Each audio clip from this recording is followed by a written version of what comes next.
பாஜகவில் இணைந்தவர்கள் மீதான அமலாக்கத்துறை வழக்குகள் ரத்து செய்யப்படவில்லை என்று நியூஸ் 18 குழுமத்திற்கு அளித்த பிரத்யேக பேட்டியில் பிரதமர் மோடி தெரிவித்திருந்த நிலையில் எதிர்க்கட்சித் தலைவர்கள் பல்வேறு கேள்விகளை எழுப்பியுள்ளனர்.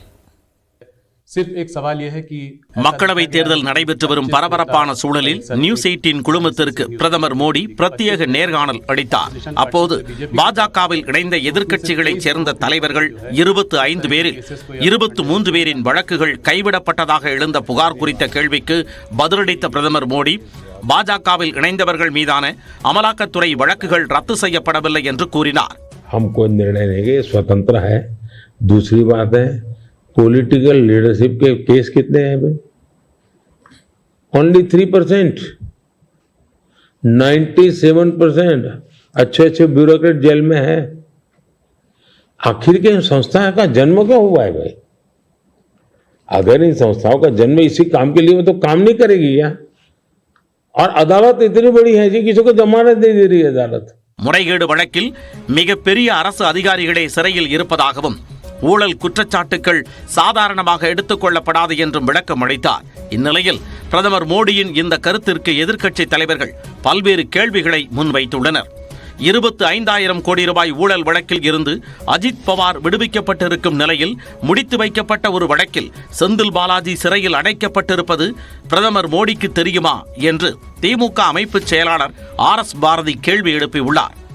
அஜித் பவார் சரத் பவாருடைய தம்பி ஏறத்தாழ 25,000 கோடி ரூபாய்க்கு மேல் ஊழல் செய்தார் என்று இடி ரைடு பண்ணி பல ரைடுகளை நடத்தி அவர் மீது வழக்கு போட்டது.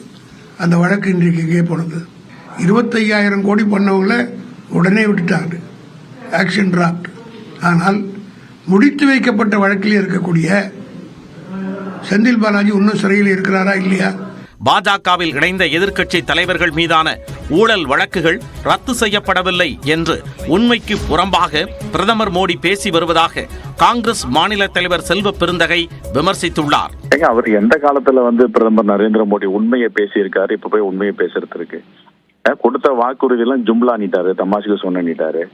அப்ப இப்ப பேசுறதுலாம் அவர் உண்மையா எடுத்துக்கலாமா? அதை அஜித் பவாருடைய வழக்கு என்ன நிலைமை? கைவிடப்பட்டது. குற்றச்சாட்டுக்கு உள்ளானவர்களை பாஜக சேர்த்துக் கொள்வதில் என்ன ஒழுக்க நெறி உள்ளது என இந்திய கம்யூனிஸ்ட் கட்சி பொதுச் செயலாளர் டி ராஜா கேள்வி எழுப்பியுள்ளார். இத்தனை நாட்கள் கழித்து பிரதமர் இப்பொழுது வாய் திறந்திருக்கிறார். வாய் திறந்தவர் உண்மையை சொல்ல வேண்டும். குற்றச்சாட்டுக்கு உள்ளானவர்களை பாரதிய ஜனதா கட்சி எப்படி தன்னுடைய கட்சியோடு இணைத்து கொள்ளுகிறது? அப்படி இணைப்பதற்கு என்ன அருகதை, நியாயம், தார்மீக ஒழுக்க நெறி இருக்கிறது? இதை பிரதமர் விளக்க வேண்டும். பாரதிய ஜனதா கட்சி இப்படி ஊழல் பேர்வழிகளுக்கும் கிரிமினல் குற்றங்களுக்கு உள்ளானவர்களுக்கும் எப்படி இடம் தருகிறது? ஏன் இடம் தருகிறது? இதை பிரதமர் விளக்க வேண்டும். பாஜகவில் ஒழுக்கம் எவ்வாறு கடைபிடிக்கப்படுகிறது என்பதை பொதுமக்கள் கவனித்து வருவதாகவும் டி ராஜா குறிப்பிட்டார்.